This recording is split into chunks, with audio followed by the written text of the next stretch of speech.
வணக்கம் அன்பு மக்களே. நான் இப்பொழுது உங்களுக்கு சிவன் கண் நாட் போட கற்றுத்தர்றேன். இது ரன்னிங் ஒயர். இதை இப்படி வச்சுக்கிட்டு இன்னொரு ஒயரை எடுத்து நம்ம முதல்ல ஒரு சாதா நாட் போட்டுடணும். சாதா நாட்டை போட்டுக்கணும். எப்பவும் சிவன் கண் கூட போடும்போது ஒரு சாதா நாட்டு, ஒரு சிவன் கண் நாட்டு, இப்படி மாற்றி மாற்றி தான் போடணும். இது சாதா நாட்டு. அதுக்கப்புறம் நம்ம சிவன் கண் நாட்டு போடணும். அதுக்கு இந்த கீழ்ப்பக்கம் இந்த ஒயரை எடுத்துக்கணும். இன்னொரு ஒயரை எடுத்து இப்படி கீழே வச்சு அதில் ஒரு அந்த லூப்பை கொண்டு வந்து இப்படி கீழே வச்சு இப்படி மடித்து பிடிச்சிக்கணும். இதை மடித்து சிவன் கண் லூப்பு நம்ம தயார் பண்ணுவோம் இல்லையா, அது மாதிரி இதை இந்த லூப்பை உண்டாக்கிக்கணும்.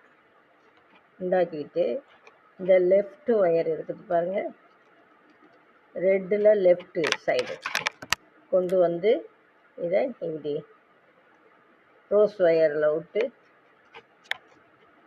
இதை இப்படி எடுத்துக்கணும். இப்போது இதுதான் சிவன் கண் நாட்டு. சிவன் கண் நாட்டு, இது சாதா நாட்டு, இது சிவன் கண் நாட்டு. இது ரெண்டும் பக்கத்தில் பக்கத்தில் இருக்குது பாருங்கள். அடுத்தது மேல் சைடு நம்ம போடணுன்னாக்கா, மேல் சைடு ஒயர் இப்படி கொடுக்குறோம் இல்லைங்க, இந்த ஒயரை எடுத்து இப்படி மடித்து இது பண்ணிக்கிட்டு இந்த ஒயரை இப்படி மடித்து இதை மேலே கொண்டு வந்து லெஃப்ட் சைடு இந்த க்ரீன் ஒயரை எடுத்து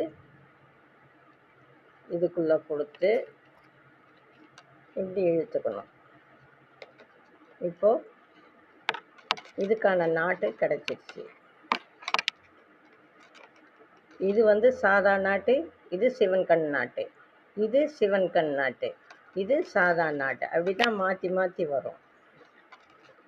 இது இப்போ சாதா நாட்டு. அடுத்தது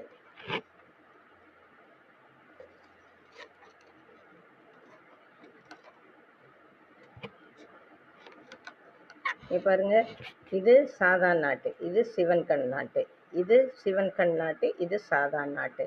இது 4 நாட்டுக்கு நடுவில் இருக்கிற கேப்பை பாருங்கள், எவ்வளோ சின்னதாக இருக்குது. சிவன் கண் ஷேப்புலேயே இருக்குது பாருங்கள், சிவன் கண் ஷேப்பு. அதனால தான் இதுக்கு சிவன் கண் நாட்டுன்னு சொன்னாங்க. இந்த கூடை போடும்போது ஒன்று சாதா நாட்டு, ஒன்று சிவன் கண் நாட்டு மாற்றி மாற்றி போடணும்.